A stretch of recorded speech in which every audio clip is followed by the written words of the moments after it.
मैंने अपना वचन पूर्ण किया। तुम ये रेखा पार नहीं कर पाए, आज तुम किसी और को का वध नहीं कर पाओगे। बोलो ना सही, मैं तुम्हारा वध कर दूंगा।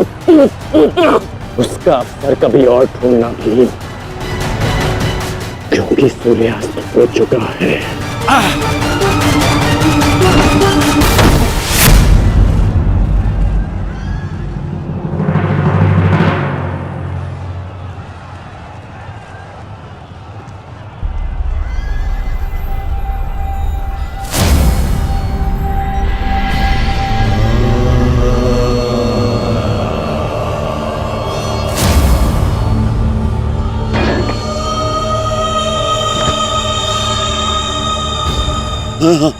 अनुज,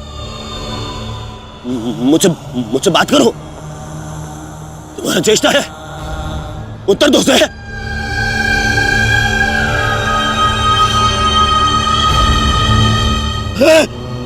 अनुज, अनुज उत्तर दो। ये क्या हो गया? तुम सबने कभी अपने देश की बात का उल्लंघन नहीं किया, तो आज ये उदंडता क्यों? उठो, उत्तर दो। उठो।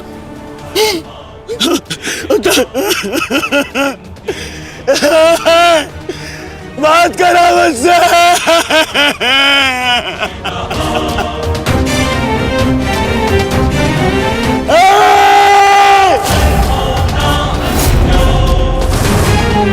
क्या किया भीम? ये क्या किया तुमने? केवल कहने को ज्येष्ठ भ्राता था मैं पिता से अधिक इन्होंने मुझे सम्मान दिया है। ये चाहते थे कि अपने कंधे पर उठाकर मुझे सम्राट के सिंहासन तक लेके जाएंगे। बस तुमने मुझे विवश कर दिया। मैं इनकी अर्थी को कंधा दूं।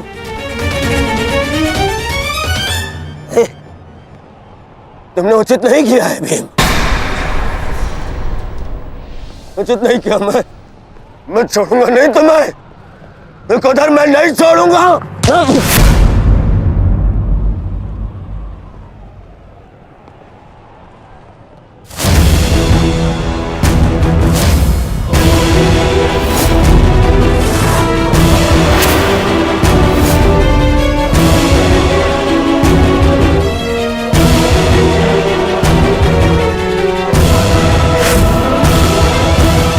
शांत युवराज, युद्ध के नियम के अनुसार आज का युद्ध संपन्न हुआ और इस समय प्रहार करना वर्जित है। पर प्रतिकार करना नहीं आचार्य, प्रतिकार नहीं।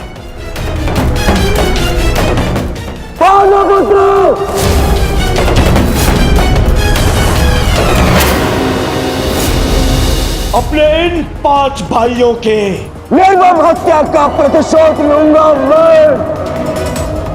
किसी एक को भी जीवित नहीं छोड़ूंगा मैं, ये मेरा वचन है। मेरी प्रतिज्ञा मत भूलो दुर्योधन। तो नियति तुम्हारे 5 भाइयों की हुई है, कोई नियति तुम्हारे शेष 95 भाइयों की भी होगी। दुर्योधन! मैं इसे नहीं छोड़ूंगा। राजा भीम रुक जाइए, ये सही समय नहीं है।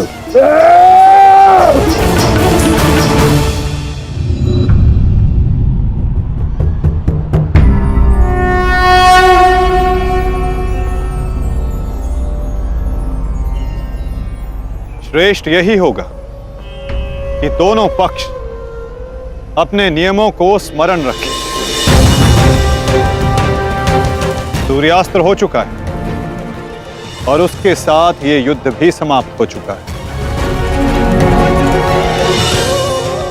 आप दोनों अपनी भावनाओं को कल के लिए शेष रखें और वही उचित रहेगा।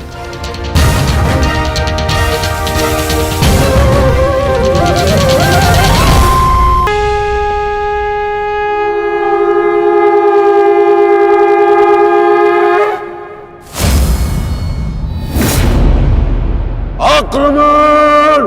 आक्रमण! आक्रमण! आक्रमण!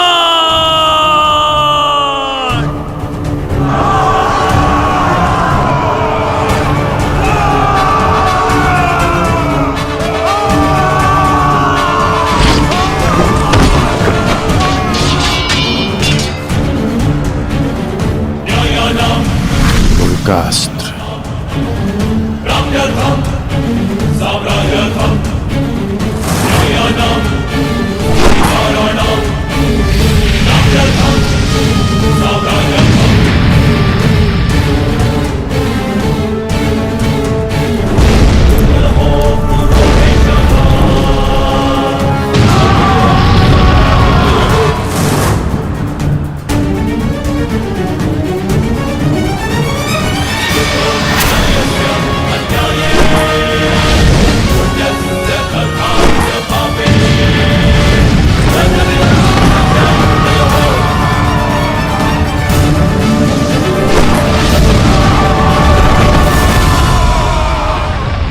अद्भुत, अद्भुत मित्रगण,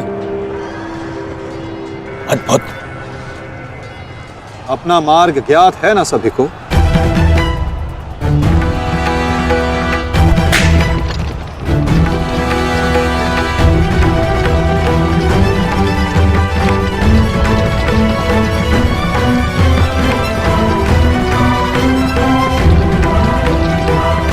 ये क्या कह रहे हो संजय?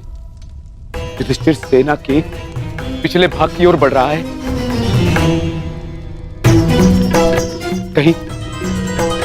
कहीं उसे हमारी रणनीति का भान तो नहीं हो गया? कौरव युधिष्ठिर को बंदी बनाना चाहते हैं? ये तो मुझे ज्ञात नहीं है महाराज, किंतु युवराज दुर्योधन इस बात से बहुत व्यग्र हो रहे हैं।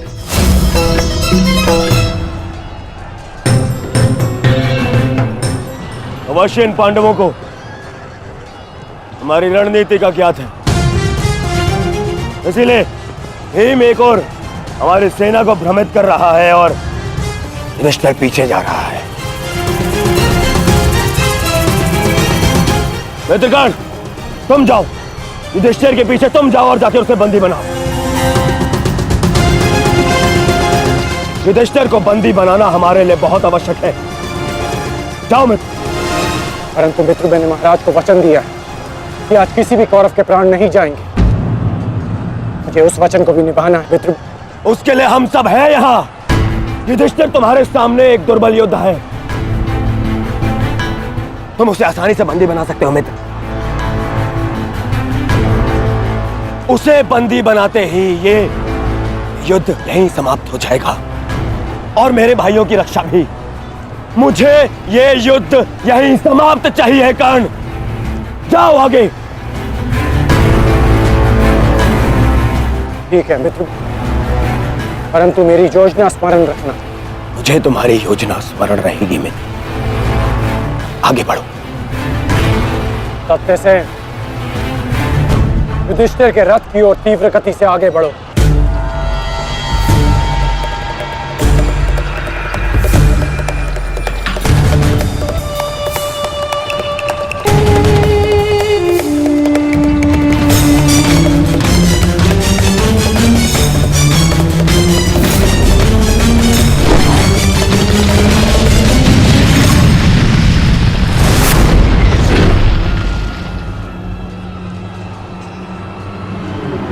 योद्धा शत्रु की ओर आगे बढ़ता है, उससे पीछे नहीं भागता।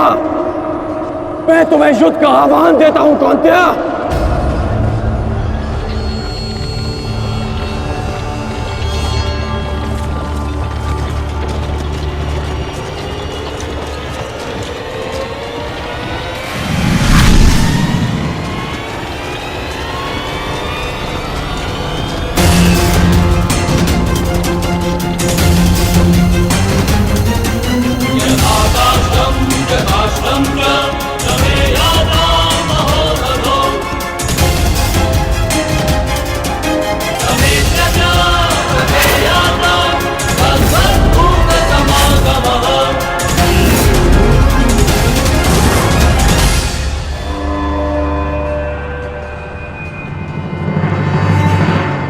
कौंतेय तुम्हारा आवाहन स्वीकार करता है।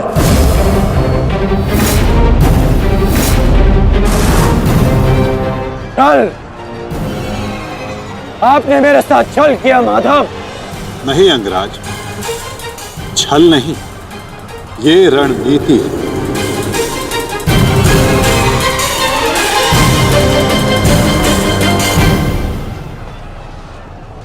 ये युधिष्ठिर का रथ है और इस पर युधिष्ठिर को विराजमान होना चाहिए था। वो तुम्हारी भूल है अंगराज, क्योंकि तुमने रथ को नहीं, रथी को युद्ध के लिए ललकारा है। और तुमने युधिष्ठिर को नहीं, कौंतेय को ललकारा है, युद्ध का आवाहन दिया और उसने तुम्हारे इस युद्ध के आवाहन को स्वीकार किया है कर्ण। तुम सदैव मुझसे द्वंद्व करने का अवसर ढूंढते रहे हो कर्ण।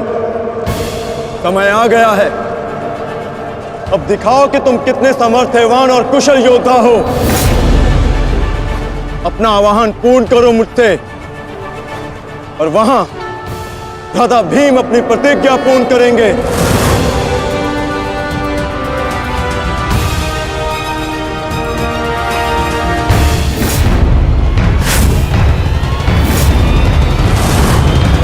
आज मैं 95 कौरवों का अंत कर दूंगा।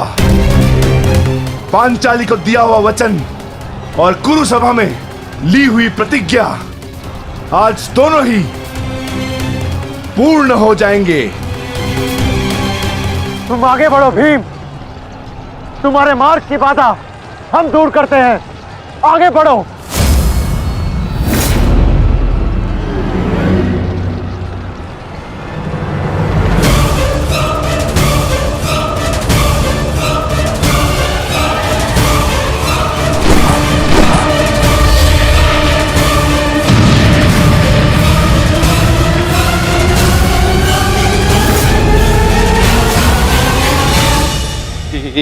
ये क्या कह रहे हो संजय?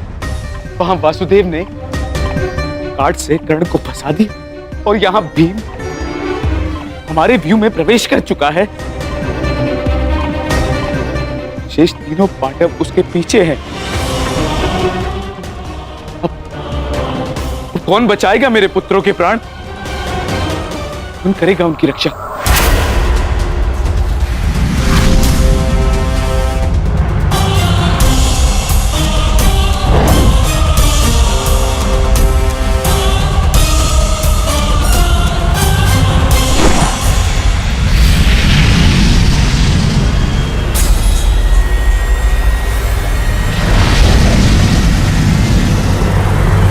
ये तो कर्ण का संकेत है।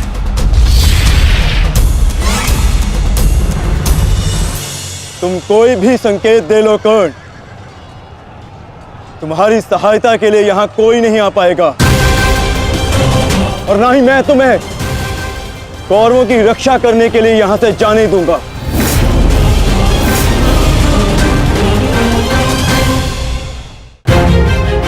तुम कोई भी संकेत दे लो कर्ण, तुम्हारी सहायता के लिए यहां कोई नहीं आ पाएगा। कौन कहता है कि मैं रक्षा के लिए संकेत दे रहा हूं?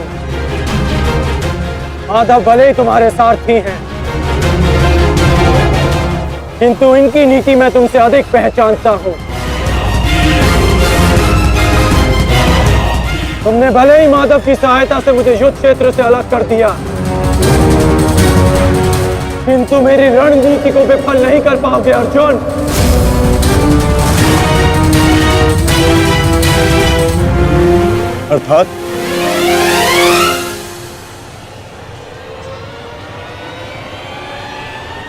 अर्थात मैं तुम्हारी रणनीति में नहीं, तुम मेरी रणनीति में फंसे हो अर्जुन।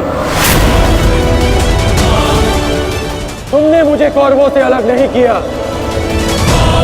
बल्कि मैंने तुम्हें पांडवों की सहायता से विमुख कर डाला।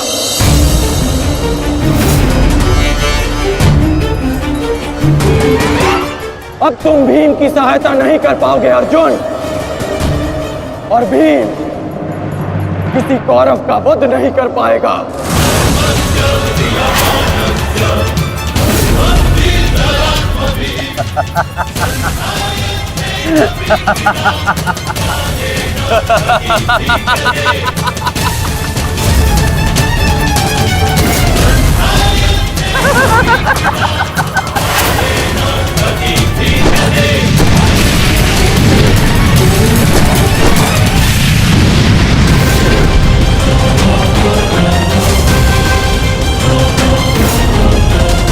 हमारा काल बनकर आए थे मूर्ख भीम, परंतु आज तुम स्वयं अपने काल के जाल में फंस गए। प्रिय भ्राता भीम, अकेले ही 100 कौरवों का वध करने की शपथ ली है ना तुमने? तो अब देखते हैं कि इस शपथ को पूर्ण करने का सामर्थ्य तुम में है भी या नहीं। प्रतिज्ञा पूर्ण करना चाहते थे ना गदाधारी? इस प्रतिज्ञा को पूर्ण करने के लिए तुम्हें अब अगला जन्म लेना होगा, क्योंकि इस जन्म में तुम्हें मरना होगा गदाधारी।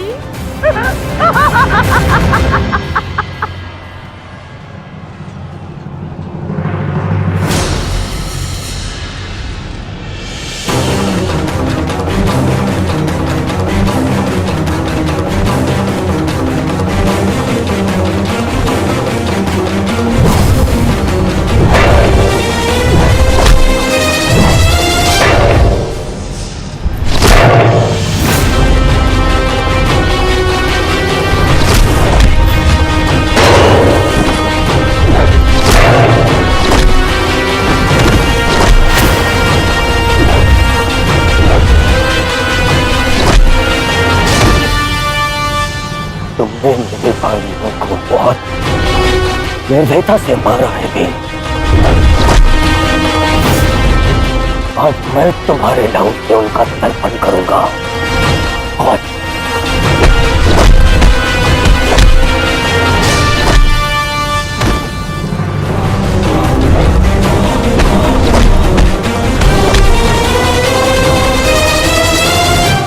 आज मैं तुम्हारे लहू से उनका तर्पण करूंगा।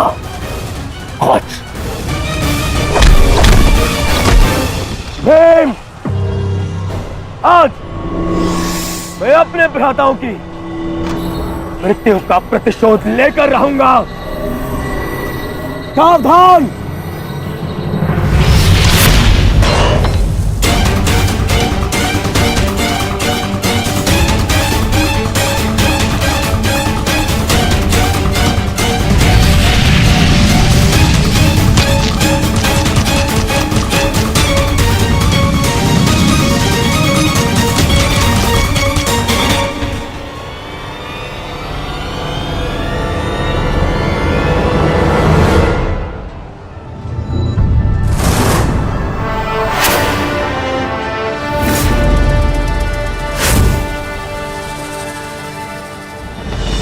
आपका प्रतिशोध पूर्ण हो ना हो, परंतु मेरा प्रतिकार आज अवश्य पूर्ण होगा।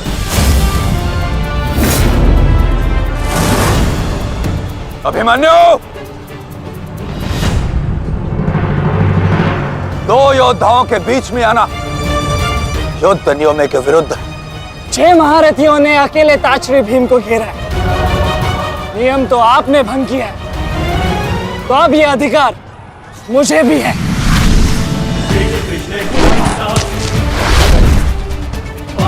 अभिमन्यु! चक्रबंधास्त्र।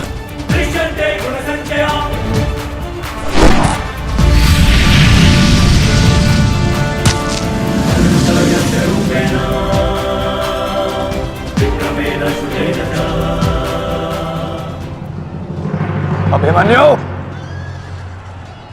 तुम भूल रहे हो, मैं तुम्हारे पिता के आचार्य का पुत्र हूं। चक्रबांध अस्त्र का तोड़ मैं जानता हूं। चक्र विपरीत अस्त्र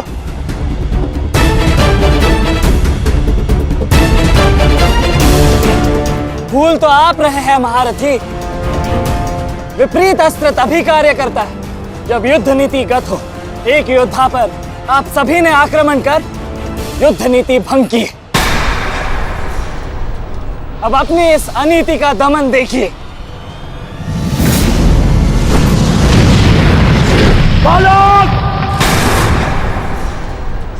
बालक! मेरी शत्रुता तुमसे नहीं है। मेरे मार्ग से हट जाओ, अन्यथा अपने प्राणों से हाथ धो बैठोगे। धो तो आज मैं उस कलंक को दूंगा जो मेरे परिवार के माथे पर है, कि अपने कुलवधु के अपमान का प्रतिकार नहीं कर पाए।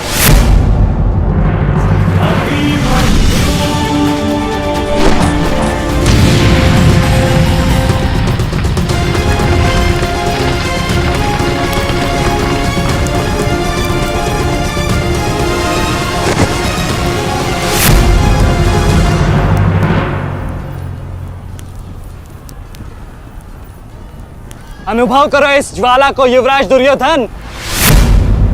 ये वही ज्वाला है जो इतनी वर्षों से मेरी माता के हृदय में धधक रही है।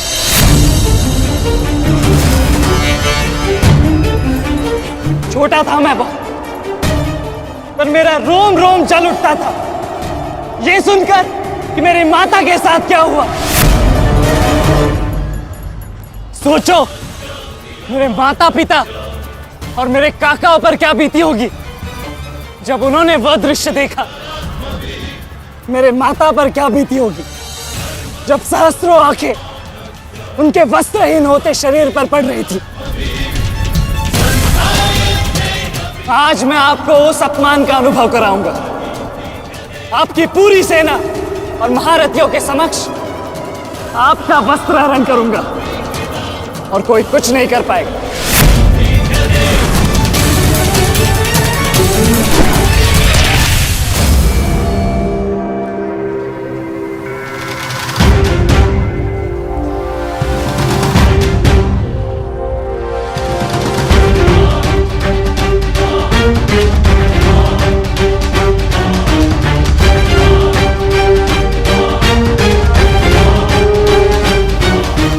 अनुभव करो उस अपमान का, अनुभव करो उस वस्त्र हरण से हुए अपमान का जो आप सभी ने किया। नदी जब सीमा तोड़ती है तो बाढ़ आती है। आज आपकी पाप की धारा की बाढ़ में आप स्वयं बह जाएंगे काकाश्री।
आप अपनी शक्ति व्यर्थ कर रहे हैं आचार्य।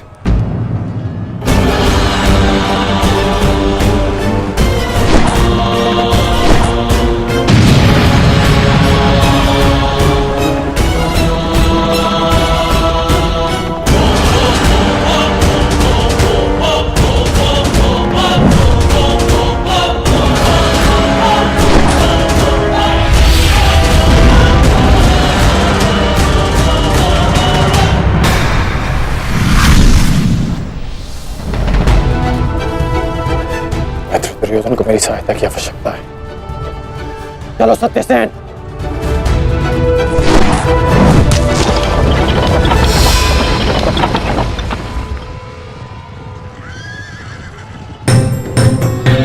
कहां चले अंगराज? मैं जानता हूं कि कि तुम्हारे मित्र पे आए संकट का संदेश तुम्हें मिल चुका है, परंतु मैं तुम्हें जाने नहीं दे सकता। तुम कदाचित मुझे रोक सकते थे अर्जुन, परंतु तुमने एक भूल कर दी। तुम अपने रथ पर नहीं हो अर्जुन। हाँ, वासुदेव तुम्हारे सारथी हैं, परंतु महाबली हनुमान का आशीर्वाद तुम्हारे रथ पर नहीं।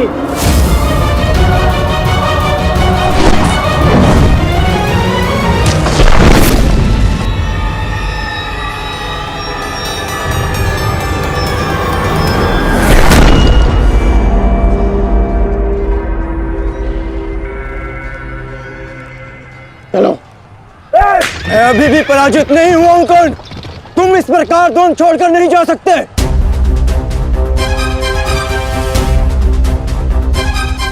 तुम युद्ध के नियम भूल रहे हो अर्जुन। युद्ध का नियम है कि महारथी ही महारथी के साथ द्वंद्व कर सकता है, और तुम रथ विहीन हो, इसलिए मैं तुम्हारे साथ द्वंद्व नहीं कर सकता। पहले अपने रथ का पहिया सुधारो, फिर आकर मुझे युद्ध का आह्वान देना, क्योंकि परशुराम शिष्य कर्ण नियम तोड़कर युद्ध नहीं करेगा।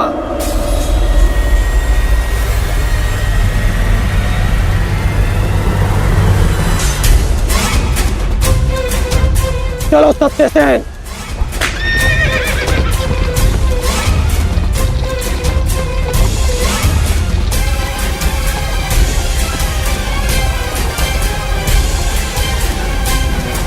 अब समझे पार्थ कि मैं कर्ण की प्रशंसा क्यों करता हूं।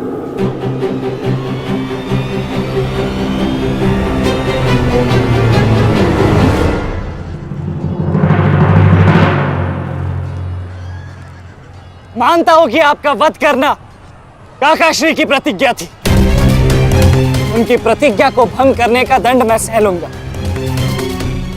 परंतु आज अपनी माता के अपमान का दंड मैं आपको अवश्य दूंगा।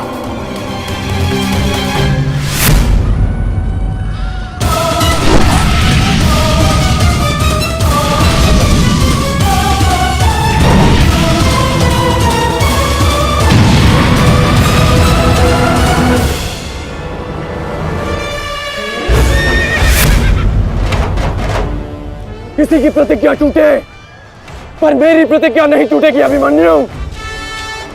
और मेरी प्रतिज्ञा है कि जब तक मैं जीवित रहूंगा, मेरे मित्र के प्राण नहीं जाएंगे।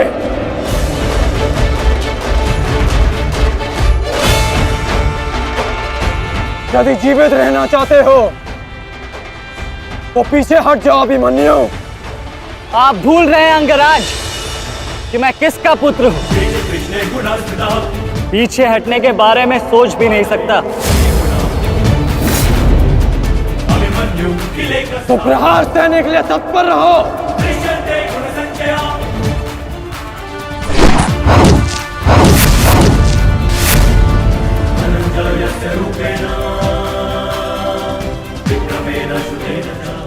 ये मेरे लिए पर्याप्त नहीं अंगराज।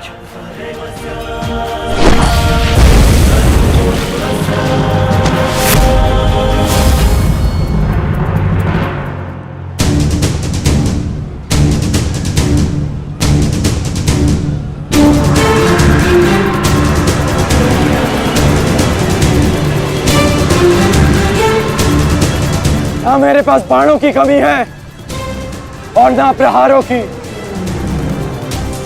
ये अंतिम अवसर है अभिमन्यु, लौट जाओ।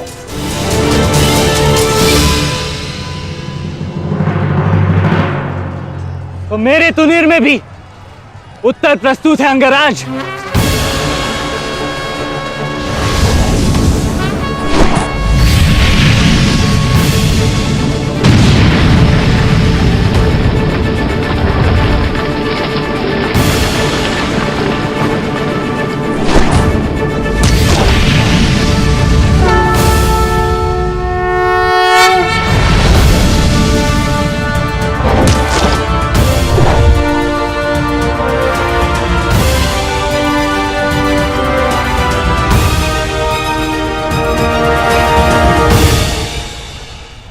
मैं तुम्हारा सामर्थ्य स्वीकारता हूं।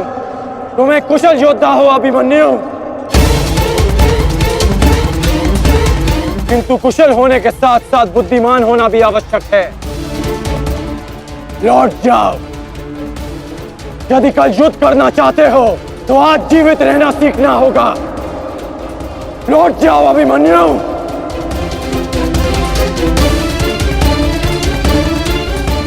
एक योद्धा के लिए आज या कल नहीं होता अंगराज। उसके लिए केवल वो ही पल होता है जिसमें वो मृत्यु के सामने खड़ा होता है। एक वीर योद्धा से सुना था मैं, हे मृत्यु, तैयार यदि तू आने को, प्रसन्न मुखा। द्वार खुला है, तेरा स्वागत, प्रसन्न मुखा।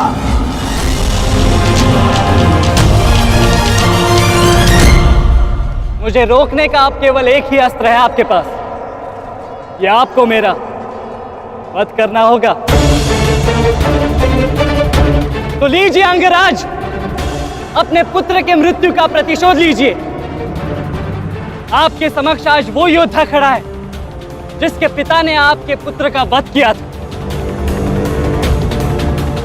प्रतिकार कीजिए अंगराज, रुके क्यों है? क्योंकि जो पीड़ा मैंने सही, मैं नहीं चाहता कि वो पीड़ा मेरा शत्रु भी सहे। कृष्ण ने अपना विकल्प स्वयं चुना था। वो रणभूमि छोड़कर जा सकता था, परंतु उसने मृत्यु चुनी।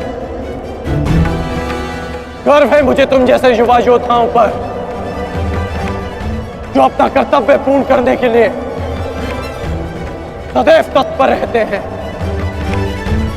मैं जानता हूं कि तुम पीछे नहीं हटने वाले अभिमन्यु, परंतु मुझे भी अपना कर्तव्य पूर्ण करना है।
तुम्हें देखकर मुझे अपना बचपन स्मरण हो रहा है।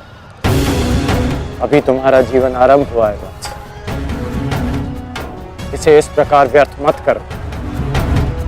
मैं आशा करता हूं कि अगली बार जब हम दोनों मिले तो दो शत्रुओं के भांति नहीं, तो वीरों के भांति एक दूसरे के गले में। अभी तुम्हारा जीवन शेष है। जाओ बस।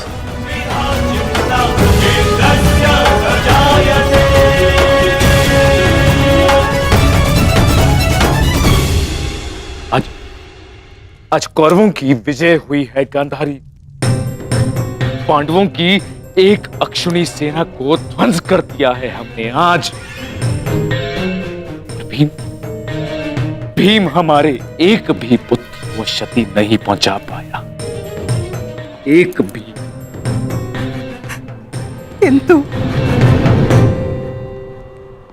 दुर्योधन का क्या महाराज?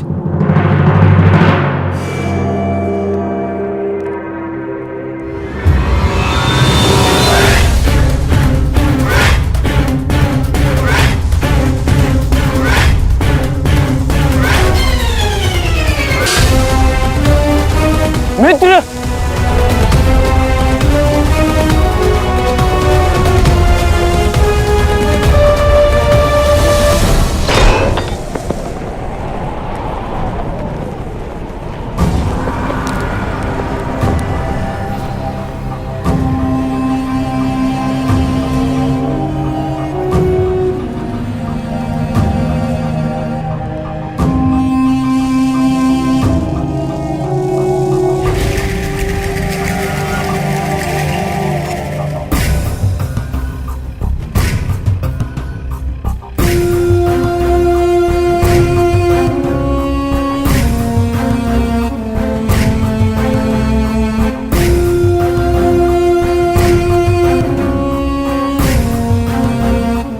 आज मैं आपको उस अपमान का अनुभव कराऊंगा। आपकी पूरी सेना और महारथियों के समक्ष आपका वस्त्र हरण करूंगा। परंतु आज अपनी माता के अपमान का दंड मैं आपको अवश्य दूंगा।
दुर्योधन, रुकिए ज्येष्ठ, ऐसा मत कीजिए। ये क्या कर रहे हैं आप? दुर्योधन, दुर्योधन, ये सब कुछ क्या है?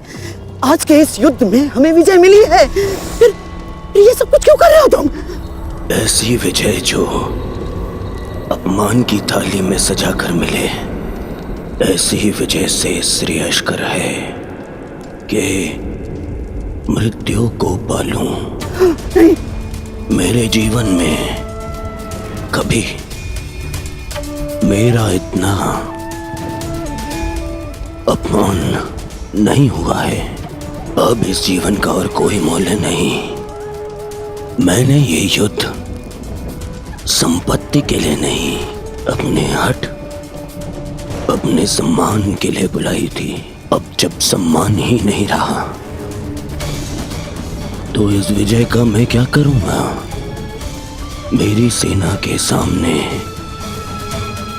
विश्व के महानतम योद्धाओं के रहते वो 16 वर्ष का बालक मेरे वस्त्र हरण कर गया और चेतावनी देकर गया है कि युद्ध में जब भी मिलेगा पुनः यही दोहराएगा। अब ये वस्त्र हरित दुर्योधन सम्राट बन भी गया। कैसे अपनी सेना से, अपनी प्रजा से आंख मिला पाऊंगा मैं? इस लज्जा के साथ मैं अब जीवित नहीं रह सकता। नहीं दुर्योधन, देखो अपने क्रोध पर काबू पाओ। देखो विजय हमारे निकट है दुर्योधन, मानो मेरी बात। छोड़िए मुझे मामाश्री, छोड़िए मुझे, अन्यथा इस अग्नि में मैं अपने आप से पहले आपकी आहुति दे दूंगा। छोड़िए मुझे। नहीं, छोड़िए, छोड़िए मुझे।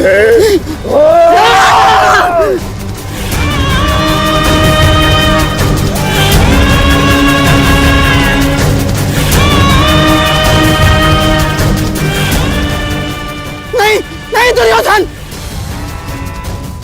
देख क्या रहे हो मूर्खों? कोई रोको इस अनर्थ को।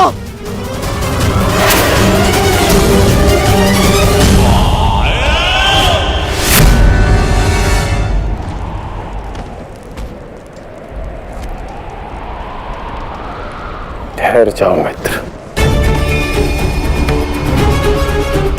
नहीं, अब नहीं।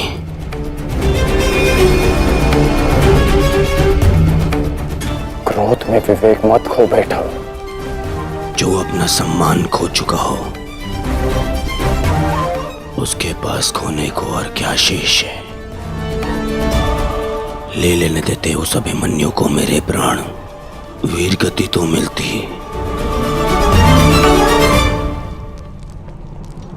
सारी सेना के सामने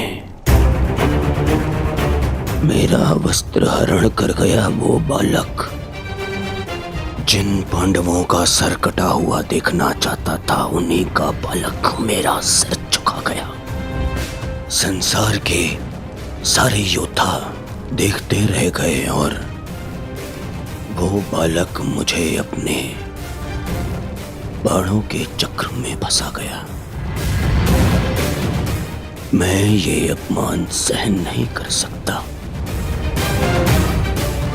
क्या करूंगा जीवित रह गए जब संसार के सामने शीश उठाकर चल भी नहीं सकता मैं। इसीलिए अब मैं अग्नि स्नान करूंगा।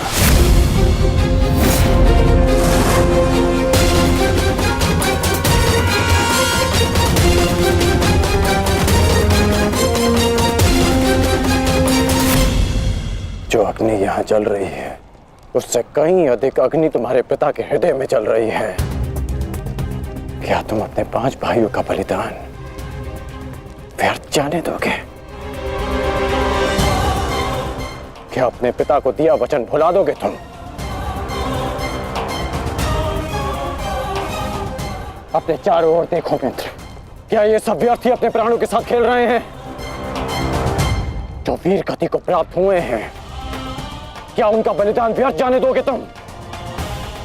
तुम्हारे अनुज, तुम्हारे मामाश्री, तुम्हारे गुरुदेव, ये सब तुम्हारे सम्मान, तुम्हारे अधिकार के लिए लड़ रहे हैं और तुम अपने कर्तव्य से मुंह मोड़ना चाहते हो। पूछो अपने सैनिकों से कि आज जो युद्ध में हुआ कि क्या वो उससे लज्जित हैं या वो कल युद्ध में उसका प्रतिशोध लेंगे? बोलो सैनिकों, प्रतिशोध लेंगे, प्रतिशोध लेंगे, प्रतिशोध लेंगे।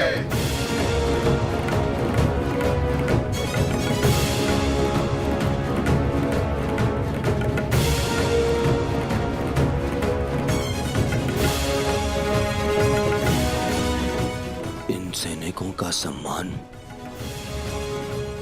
मेरे मन में लगी अग्नि को बुझा नहीं सकता मित्र। मैं तुम्हारे लिए सदैव प्रस्तुत हूं मित्र। आदेश दो मुझे, आदेश दो कि क्या चाहिए तुम्हें। तुम्हारी पीड़ा को शांत करने की औषधि क्या है मित्र? बताओ मुझे। मुझे अपने इस अपमान का प्रतिशोध चाहिए। जिसने मेरा मान हरण किया उसके प्राण हरण करने हैं मुझे। मुझे अभिमन्यु चाहिए।